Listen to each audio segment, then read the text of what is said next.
Let you answer question number 1. The temperature of two outer surfaces of a composite slab consisting of two materials having coefficients of thermal conductivity K and 2K and thickness X and 4X respectively are T2 and T1. T2 is greater than T1.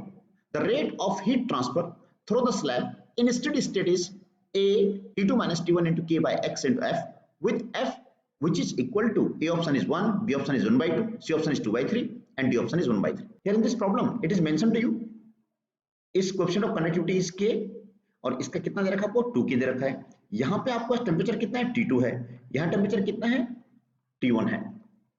तो जो heat यहाँ पे flow होगी, यहाँ से H1 heat यहाँ से flow होगी, यहाँ से H2 हीट यहाँ से फ्लो होगी और you know very well H1 is equal to H2। इस प्रॉब्लम को आंसर देने के लिए हमें एक बार ये देखना पड़ेगा कि जो दोनों ब्लॉक्स आपको गिवन है ये सिस्टम सीरीज में आपको गिवन है और सीरीज में अगर इसका थर्मल रेजिस्टेंस R1 है, इसका R2 है, तो नेट रेजिस्टेंस कितना हो जाएगा पूरे सिस्टम का R is equal to R1 plus R2। ये थर्मल रेजिस्टेंस इन सीरीज होता है। अगर पूरे सिस्टम के लिए हम लिखते हैं थर्मल रेजिस्टेंस का फॉर्मूला हमें अच्छी तरह से पता है, it is here R is equal to होता है D अपॉन KA। तो मैं पूरे सिस्टम के लिए लिखता हूं अगर इसको, तो R कितना हो जाएगा D अपॉन KA, ये पूरे सिस्टम के लिए है। R1 कितना हो जाएगा D1 upon K1A plus R2 कितना हो जाएगा D2 अपॉन K2A। तो इस वैल्यूज को अगर हम पुट करते हैं यहाँ पे D कितना हो जाएगा 4x प्लस x कितना हो जाएगा, it become 5x upon KA, पूरे सिस्टम का हो गया। D1 कितना है x upon KA, K into A and plus D2 is here 4x upon K2A, K2 कितना आपके पास 2KA।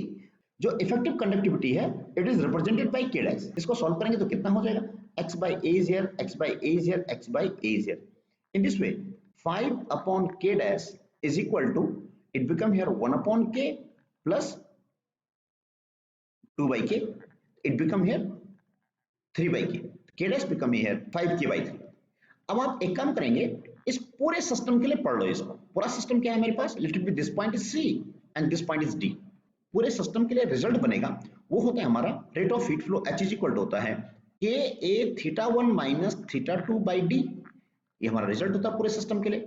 H is equal to KA, K कितना हो जाएगा K dash, A is area, θ1 minus θ2 it is T2 minus T1 upon D is here 5x। K dash आपने solve किया है, K dash आपके पास 5K by 3 into A, it become T2 minus T1 over 5x। इसको solve कर लेंगे तो आपका आंसर यहां से आ जाएगा, it become here which is equal to KA T2 minus T1 upon x into 1 by 3।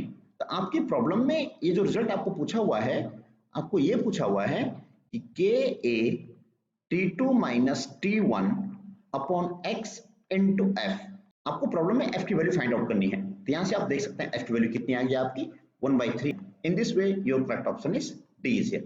So D is the correct option. Let you answer the second question. It is given to you. 3 rods of same dimensions have thermal conductivities 3K, 2K and K. They are arranged as shown in figure. Given below with their ends at 100 degrees Celsius, 50 degrees Celsius and 20 degrees Celsius. The temperature of their junction is A option is 60 degree, B option is 70 degrees Celsius, C option is 50 degrees Celsius and D option is 35 degrees Celsius. इस question को answer देने के लिए आपको exactly जो current का concept है उसकी हेल्प लेनी पड़ेगी। तो करंट का कॉन्सेप्ट हम जानते हैं, अगर ऐसी सिचुएशन कोई हमारे पास आती है और ये आपको हाई पोटेंशियल पे दे रखा है, तो करंट मेन करंट आपकी यहां से फ्लो हो रही है, late it B I1 is here, यहां से फ्लो हुई, यहां जो करंट जाएगी वो कितनी जाएगी I2 यहां जाएगी और I3 यहां जाएगी। ये कहीं सर्किट पूरा कंप्लीट होगा आगे से, तो हमने रिप्रेजेंट नहीं किया। Same thing is here. इस पहली रॉड में हीट फ्लो H1 हुआ, जो heat flow rate of heat flow, I am sorry rate of heat flow मुझे बोलना पड़ेगा, यहाँ H2 हुआ और यहाँ जो हीट फ्लो है क्या हुआ है H3 हुआ है। अब डायरेक्टली जो हमारा एडिटिव प्रॉपर्टी होती है H1 is equal to H2 plus H3। You know very well rate of heat flow क्या होता है, H is equal to KA θ1 minus θ2 upon D। ये रिजल्ट आप यूज कर दीजिए। ध्यान देना, आप जब पहले की बात करेंगे तो K कितना है यहाँ पे 3K है, आपको ध्यान देना पड़ेगा कितना हो जाएगा 3K into A θ1 minus θ2, it become यार 100 माइनस थीटा, ये थीटा आपको सॉल्व करना है ओवर D। D कितना है इसका, आप D रख दीजिए, कोई बड़ी बात नहीं है। H2 कितना हो जाएगा H2KA, तो 2K into A, it become here theta minus 50 over D is here, इसका D आप D assume कर दीजिए क्योंकि आइडेंटिकल रॉड है, plus and S3 will become here Ka. K is here, इसका कंडक्टिविटी की आपको एक गिवन है प्रॉब्लम में, एक थर्मल कंडक्टिविटी है, एरिया आइडेंटिकल है, एंड θ1 माइनस थीटा माइनस 20 हो जाएगा heat flow from high temperature to low temperature upon D is here. आप यहाँ से देखेंगे Ka/D यहाँ भी है, Ka/D आपके पास यहाँ भी है, Ka/D आपके पास यहाँ भी है. आप इसको सॉल्व कर दीजिए, it become here 300 minus 3 theta is equal to, it become here 2 theta minus 100 and plus theta minus 20. आप इसको मैनेज कर दीजिए, your answer comes out to be theta is equal to 70 degrees Celsius. Your option is B option is the correct option here. Next question is, 5 rods of same dimensions are arranged as shown in figure. They have thermal conductivities K1, K2, K3 and K4 and K5. When point A and B are maintained at different temperatures, no heat flows through the central rod. If and 4 options are given to you. To answer this question, हमें थोड़ा एक concept use करना पड़ता है जो physics का एक basic concept है और उसको बोलते हैं ब्रिज कंडीशन. वो कॉन्सेप्ट ये होता है कि अगर मैं करंट के लिए इसको डिस्कस कर रहा हूं तो अगर ये पॉइंट सी और डी सेम पोटेंशियल पे आ जाते हैं, लेट इट बी 10 वोल्ट पे भी आ गया, ये भी 10 वोल्ट पे आ गया, तो हम अच्छी तरह जानते हैं कि जो करंट फ्लो होती है from high voltage to low voltage होती है. तो यहाँ पे 10 वोल्ट पोटेंशियल है, यहाँ भी 10 वोल्ट पोटेंशियल है. इसका मतलब जो ये R5 रेजिस्टेंस है इसमें करंट जीरो हो जाएगा, इसमें कोई करंट फ्लो नहीं होगा. तो ऐसी कंडीशन में हम इसको यूज नहीं करते हैं.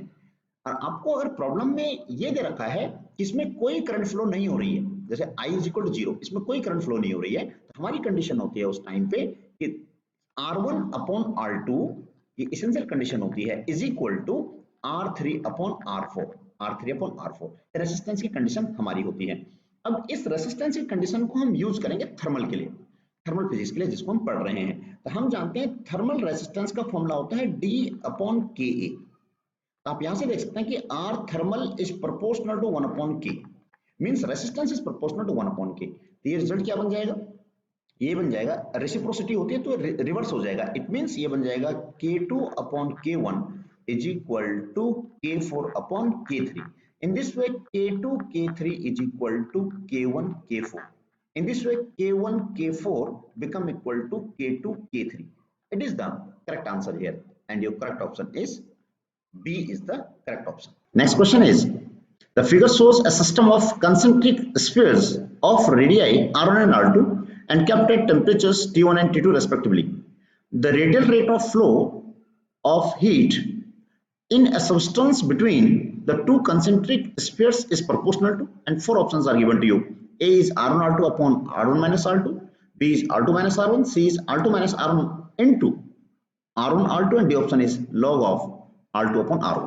आपके पास जो इनर सरफेस है, हमें मान के चल रहे हैं कि जो इनर सरफेस है उसका टेम्परेचर ज्यादा है, और ये टेम्परेचर कितना है, let this temperature is T1, और आउटर सरफेस जो है इसका टेम्परेचर कितना हमारे पास T2 है.